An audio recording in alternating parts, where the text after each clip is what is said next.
Hi, it's Beth Allen, the Nutritionist, and today we're going to talk about macronutrients.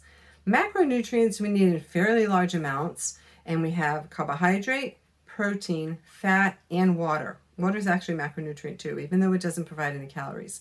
So carbohydrate and protein, they provide about 4 calories per gram, and fat provides about 9 calories per gram. So it's very dense, so you get more calories in a small amount of fat.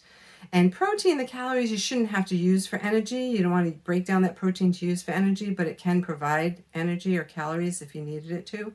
But ideally, you have enough carbohydrates in the diet to spare your protein from being broken down for energy. So carbohydrates are actually pretty important. The brain, just the brain and red blood cells need about 130 grams for the day. So that's why the RDA for carbohydrates is 130 grams.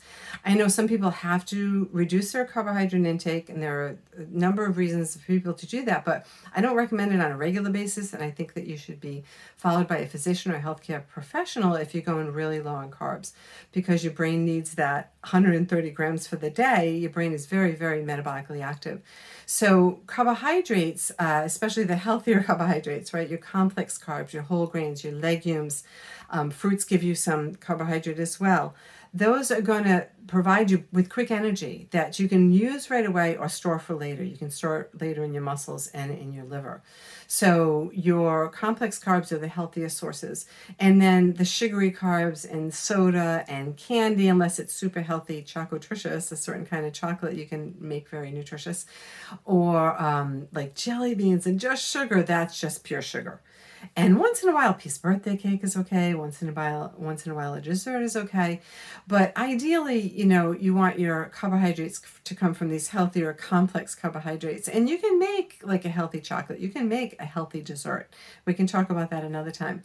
But again, so carbs can give you quick energy to use right away, or it can be stored in the muscle and the liver for later on. So I like having enough carb on board that I can store some for later, but not so much I convert it into fat, because that can happen too. So walking after meals can stop you from doing that. It's one of the quick, easy ways to do that. So then there's protein, right? Protein is super important. You need protein to make neurotransmitters. Every cell in your body needs protein, enzymes, hormones. You need protein for a lot of things. And protein is going to come from anything that walks, swims, or flies. Okay, think of it like that, or their byproducts like eggs and milk. But you also get some protein from plant-based foods. But you need protein, you need enough for the day. Most people need at least 1 gram per kilogram. We can do some math on that. Some people need 2 grams per kilogram. It depends on your needs. So it's good to know what you need and to get that on a regular basis. And if you don't digest well, you might need more protein or some supplementation if you don't digest well, because you might not be breaking down everything that you do take in. And then we have fats. Fats is super important, actually. The fats that we eat come from out of the ground, the healthy ones. There are some, like I'm a fan of grass-fed organic butter a little bit for the day. It actually has some health benefits. But you want healthy fats, olives, olive oil, cold-pressed oils are okay. Some people are against oils, but I'm okay, especially with extra virgin olive oil. I grew up with it. So your fats are important as well. Your brain is 60% fat, so it's a very, very important macronutrient.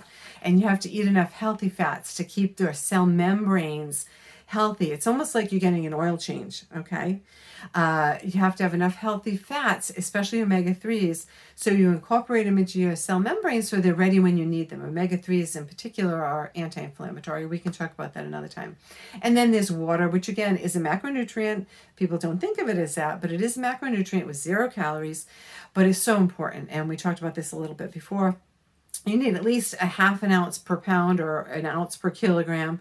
If you do the math, replace what you've lost. I'm a fan of purified or reverse osmosis water. It takes all the toxins out, the pharmaceuticals, and even radioactive elements, but it does take out the minerals. So you have to make sure that your diet is replete in minerals. And you can do that too by eating whole, fresh, unprocessed foods that grow out of the ground. You're going to get a lot of minerals from that.